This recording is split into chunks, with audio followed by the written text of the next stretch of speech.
It's not easy being green. Or is it?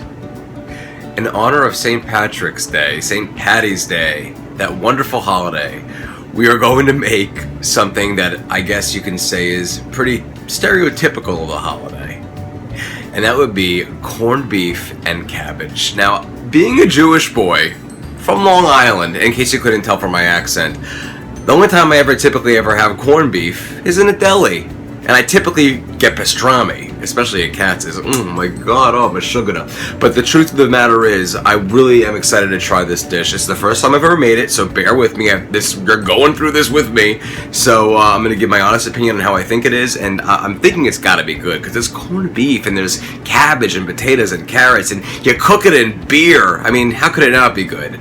Here we go, folks, ladies and gentlemen. Corned beef and cabbage in honor of St. Patty's Day. Let's get going. So let's start prepping our vegetables first and get that out of the way. We're going to start with 1 head of cabbage, cut into about 6 large wedges, just like that, and set aside. 2 potatoes, I'm using Idaho, and that should equal about 1 pound.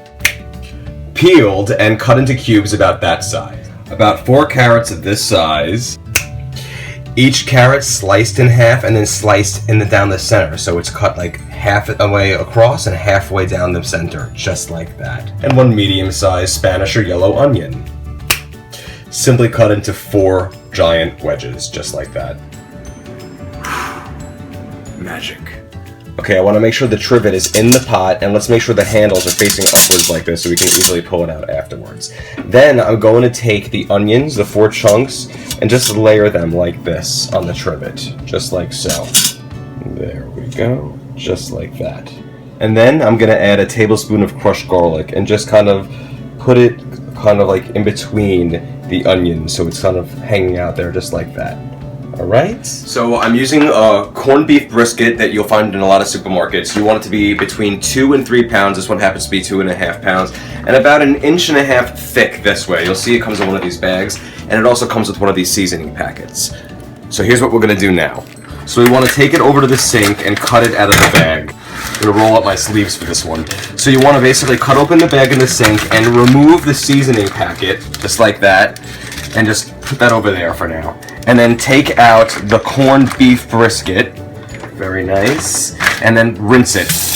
We want to rinse this nice and good. So get that under the sink. Rinse it all off. Be nice and thorough with it. We want to get all of the curing agents off of it for the time being. Okay? So now we're going to put it inside the Instant Pot. And you see the onions and garlic that I have there. I'm going to use that as like a foundation for this to lay on top of. Now we want all the fat side of the corned beef. You see all the fat over here? We want that to be on the bottom. Okay, so I'm not going to do it so the trivets are in the way. Just lay it down just like that. Now we're going to pour in 1.5 cups of Guinness. And we're going to pour it in so it just goes on the side. Actually, I'll put it here. Whoops, I didn't really want to put it on top, but put it on the side of the corned beef and everything so it doesn't go directly on top. There we go. This is going to be really nice the way this cooks it. And if you have any beer that's left over after you're done, waste not, want not. It is St. Patrick's Day after all. And lastly, I'm going to cut open the packet it came with the seasonings. And I'm just going to carefully put them on top of the corned beef, just like this. We want it all on the top. Okay, and if you want to, you can just, slightly pat it and kind of move it all over it. So we get it nice and seasoned and equally distributed throughout our corned beef. This makes me feel so fancy doing this. You know that? So fancy.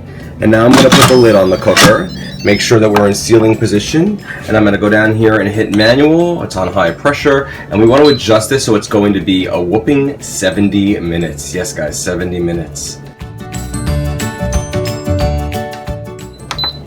Okay, 70 minutes. So on this one, we have to employ a little patience, obviously. We're looking at a 70-minute cook time, and then we have to do a natural release for 15 minutes afterwards. But in that time, I don't know, go dye your hair green, go search for leprechauns, and look for a pot of gold at the end of the rainbow, because I can tell you, when we're going to open this pot, it's going to be like finding that pot of gold. Okay, and now that that's all done, we're going to let that natural release for 15 minutes. So let this counter get up to 15, and then that's going to be your cue to do the rest on a quick release. Okay, now that we've hit 15 minutes, we're going to do a quick release for the remainder, which won't be a whole lot. Okay, the pin just dropped, so let's get the lid off. And there's our corned beef. Look at that! Alright, it smells incredible. Okay, now what we're going to do is we're going to take some tongs, and we're going to carefully get this corned beef out of the Instant Pot and transfer it to a casserole dish, just so like that. And while it's still hot inside the casserole dish, we're going to then brush off all that seasoning to one side. It's easier to do when it's cooling than when it gets more of like a room temperature. So get all that off, and then just take a spoon and spoon out the excess toppings and just like put it into a little bowl or something. Some of these hard peppercorns, we don't want to really sink our teeth into them when we're eating. Okay, and now let's get the trivet out of there as well. Leave the onions, but just remove the trivet. A beautiful broth, as you can see, has found its way into the pot from all that delicious cooking. And now we want to spoon about 2 cups of broth worth into like a measuring cup, and we're going to use that to set aside and reserve. And the reason why we're doing this is because we're going to, after we slice the corned beef, we're going to pour it over to ensure its moisture and keep it that way. Yeah. Cheers. And now we're going to take our potatoes and we're going to dump them into the pot, just like that. Then the next step will be to put our carrots right on top of the potatoes in the pot. And then lastly, we have all this cabbage, and we're going to put each wedge in there and just make sure it fits in there nice and good, the best we can. One more piece. Can we make it fit? Can we make it happen? I think we can. Perfect. So we're going to now put the lid back on the Instant Pot, put it in sealing mode, and we're going to hit the cancel button and then hit manual, and we're going to go all the way down. Your finger's getting a workout now, folks, to 3 minutes. Okay? 3 minutes. Okay, give it about 10 minutes or so to come to pressure, by the way. It's a lot of vegetables. It's stuffed to the brim, as you saw. It'll come to pressure. Just give it about 10 minutes or so, and it will. So while that's heating up, we're going to now cut our corned beef. So what we want to do is we want to cut this against the grain. So if it looks like the strips are going like this, we want to go the opposite direction. So we're going to do some cuts like this. Ooh, this is cutting really nicely. There we go. Look at that. Beautiful.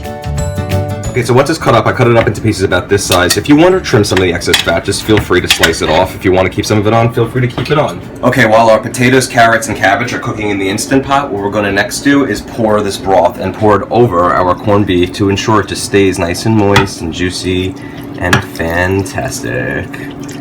Just pour it over there. Look at how nice that's looking. And then give it a cover of some tin foil to ensure that the moisture stays within and contained right where we want it, so it stays nice and moist as this continues to cook. Great, now the quick release. There we go. That took about almost 6 minutes to quick release. So let's get the lid off. And oh yeah. Okay, so now I'm going to peel back the foil on our delicious corned beef, and I'm going to take my tongs, a wine glass. I wonder what I was doing while this was cooking this entire time. And I'm going to now take pieces of the cabbage carefully and transport it right into our delicious casserole dish, just like that. And what I'm going to do is I'm going to set all of the corned beef kind of aside to one side of the dish, just so I could put all of the cabbage on one side specifically. Okay, just like so. And now I'm going to take my carrots out with my tongs as well. I'm going to put them over the corned beef area. And now with a slotted spoon, I'm going to take all the potato out of there. The slotted spoon can catch the potato. And transfer it right on top of the carrots. And now we have all of this additional, like, au jus almost left over. So what we want to do is take some of that, and if you want to, you can just pour it over the dish and drizzle it over so it really, really packs a punch. And this guy is ready to serve, so let's do that. And there's our finished product, guys. Potatoes, carrots, cabbage, corned beef. Oh yeah, that looks amazing, and it smells incredible. I can't wait to try. Oh yeah. Oh yeah. Oh my god, that's incredible. Are you sure this isn't a Jewish dish? It's so delicious. There's a corned beef and everything. Now some potatoes. they're on the mushier side, but I like that. I don't like a potato that's tough and I have to chew into it. It's like nice and soft. It's almost like a mashed potato, but like in a cube. I'm not gonna eat too many because I'm trying to be good. These carrots look nice and soft too. And let's try the cabbage now.